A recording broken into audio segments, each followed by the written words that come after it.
And the two major ones are called MLST and MLVA. So MLST is multi-locus sequence typing. MLVA is multi-locus VNTR analysis. Conceptually, they're basically the same thing. There's practically the underlying regions of the genome that they look at are slightly different. So with MLST, you use this for pathogens that are relatively diverse genetically. You pick out a series of 7 or 8 housekeeping genes. This example is Streptococcus pneumoniae. Here's its list of 7 genes.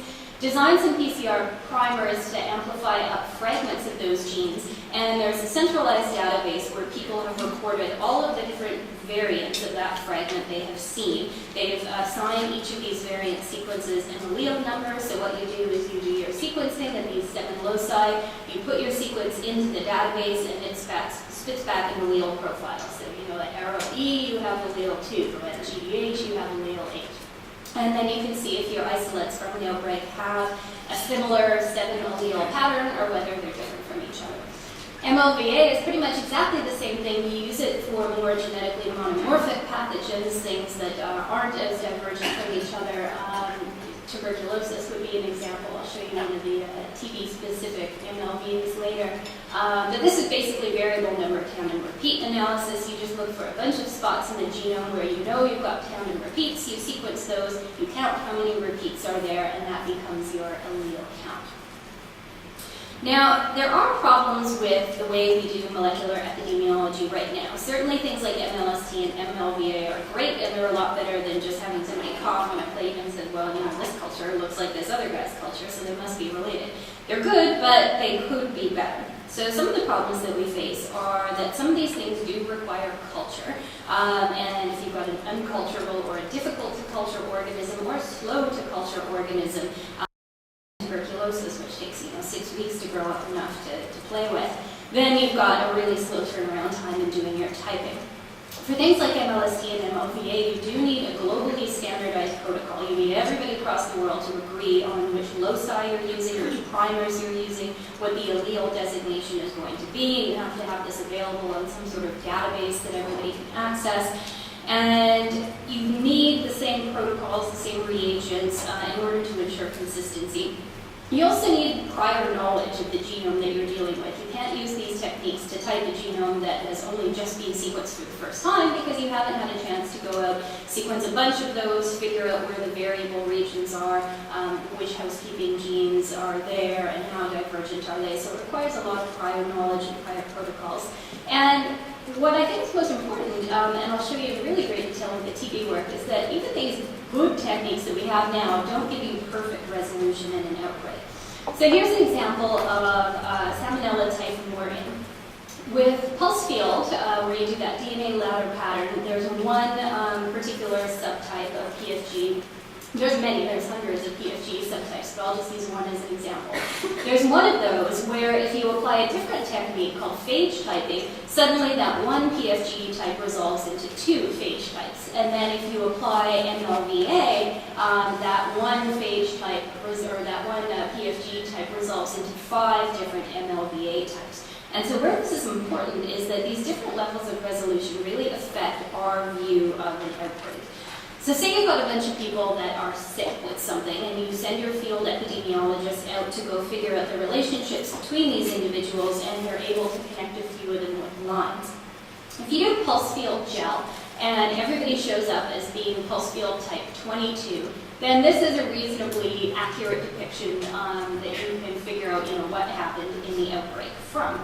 But if you break that down further, if you break it down into phage types, there's 2 separate phage types. Some of the people are going to have one type, some of the people will have another type. And all of a sudden, those links that you establish, some of them cease to become plausible.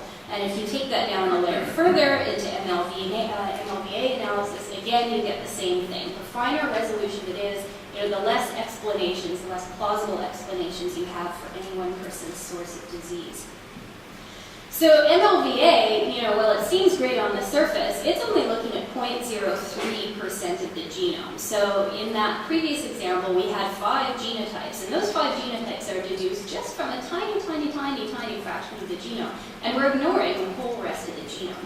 So that raises an interesting question. If we could actually look at that other 99.97% of the genome, could we get a better view of the outbreak? Could we go from a very low resolution view of the outbreak to a very high resolution view? And it turns out that a high resolution view of an outbreak looks exactly like Dustin Hoffman and Cuba Gooding Jr.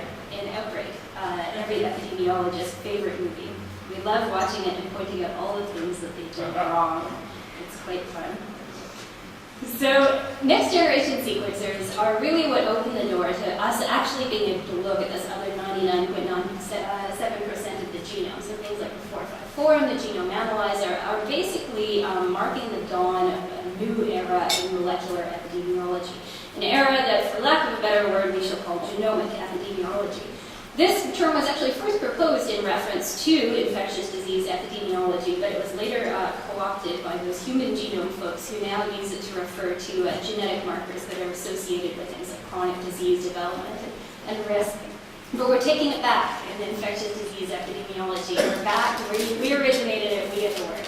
So genomic epidemiology is basically replacing things like serotyping, pulse field gel, MLST with whole genome sequencing in molecular epidemiology investigation. So in the last year, this is really when genomic epidemiology has kind of come into its own in the field of bacterial infections. Virologists have known about this for a while. There's a great saying, if you want to see what a microbiologist is going to be doing in 5 years, look at what virologists are doing now. And it's true that their genomes are teeny-weeny. They only have 10,000 base pairs to deal with, where we have 5 million in bacteria. So they've been doing this for a while, but just in the last year, the bacterial community's really gotten on board with sequencing multiple bacterial isolates. A couple of studies that are great. I put the PubMed IDs if you want to dig up further. A really nice one from folks at the University of Birmingham looking at the spread of multi-drug resistant Acinetobacter baumannii in a military hospital in Birmingham. They were able to reconstruct transmission from military patients to civilian patients. Our colleagues at the National Microbiology Laboratory, Coody Central in Winnipeg, did a really nice analysis using whole genome sequencing of 2 Listeria monocytogenes isolates and then a targeted SNP-based discovery of a bunch of other isolates. This was the Maple Leaf Foods deli meat outbreak that happened a couple years ago, so they were able to reconstruct the evolutionary path that that organism took. A nice one from some colleagues in Ontario who partnered up with a group in Houston, Texas to look at waves of Group A streptococcus epidemics and the subclones that dominate in different waves. So what are the overall general dynamics? Is it one subclone that's popping up and then going to sleep for a while and then coming back again, or is it kind of these successive waves of different clones? And in really kind of the first study to do this, a beautiful paper in Science from Julian Parkhill and colleagues, a global analysis of MRSA, which also included a local analysis where they examined a series of MRSA isolates picked up in a Thai hospital over a several-month period. So some really beautiful papers there. Some of the things we're doing in terms of genomic epidemiology at BCCDC that I don't have time to talk about today, but maybe the next symposium I can send somebody to chat about some of these. As Brad mentioned, we do have a pandemic H1N1 and measles project going on right now, so we're just sequencing a bunch of genomes. The pandemic H1N1 one is really interesting because we're using that as a way to, for the first time, really quantify how a virus, in this case influenza, but given that it was a pandemic, it could be reference most viruses that are out there. How does it get into British Columbia and how does it spread once it gets into British Columbia? So is it introduced multiple times? If so, what are the main sources of that? Is it coming up from the States? Is it coming from the East? Is it coming from the West? Where does it come from? And once it gets in here, what are the kind of spatio-temporal dynamics that it's spread throughout the province? And we are quite interested in the measles outbreak that happened right after the Olympics last year. This was sort of interesting. It was our biggest measles outbreak in decades. So we had about 80 cases. It trickled into Alberta and down into Washington and Oregon. 2 separate genotypes of measles were introduced by visitors that had come to the Olympics, and people that were hanging out at Robson Square in close proximity to hundreds of thousands of other people picked up measles, and it spread basically like wildfire, a lot farther than it normally spreads when we've got an outbreak. So those two are both Genome BC funded projects. A couple other things we're working on are an ongoing outbreak of salmonella enteritidis associated with black market eggs. I didn't even know there was such a thing as black market eggs until I started working at CBC, but there are, and they give you salmonella. Community-acquired MRSA and the dynamics of that, moving within the community and between the community and the hospital. So all of those are kind of outbreak investigations. And the one that I've shown in gray here are things where we're using genome sequencing in slightly more broader terms. We've got some work looking at whether you can use it to help estimate the incidence of new hepatitis C infections. We're looking at waves and spatiotemporal patterning of norovirus spread every year. And we're also doing some really interesting stuff around the H3N2 influenza virus, which seems to be the dominant one this season. And doing basically sequencing in real time as we're picking up the isolates to quantify how much it's drifting away from the vaccine strain. I won't reveal anything about that apart from the fact that it's probably a good idea to wash your hands a lot this coming winter and don't touch your nose. What I will be talking about today for the rest of the presentation, though, is kind of our first major genomic epidemiology study, which was analyzing a tuberculosis outbreak using both genome sequencing and a really interesting epidemiological technique called social network analysis. I'll focus more on the genome sequencing for this audience. So in British Columbia, tuberculosis is certainly not common, but we do have a slightly higher case rate than the rest of Canada. We get about 7 cases per 100,000 population. The Canadian average is just below 5, and this is primarily because in British Columbia, our tuberculosis cases generally fall into one of 2 piles. They are immigrants from high-incidence TB countries who move to Canada. They're infected with latent tuberculosis, and due to the stress of moving to a new country, that tuberculosis reactivates and they become ill, generally within the first year or 2 after moving here. And also the burden of tuberculosis disease is quite high in Aboriginal populations, and because BC does has a sizable Aboriginal population, we do get a slightly higher case rate with the contribution of some of those cases. Now, the particular outbreak that I'm going to talk about today, we don't get outbreaks all that often, but this one occurred in 2006. I won't mention where it was. With some strategic Googling, you can figure it out on your own, but I'll be discreet. In May of 2006, our first case was presented, and in TB investigation, we call this our index case. It may not necessarily be the source case, the person that actually caused an outbreak, but an index case is the first case that we actually detect. So in this case, our index case was an adult female who presented with pleural tuberculosis. And when you present with a pleural effusion, it's basically, it looks like a little dot on the chest X-ray. That is somebody that is generally someone who has just been infected with tuberculosis.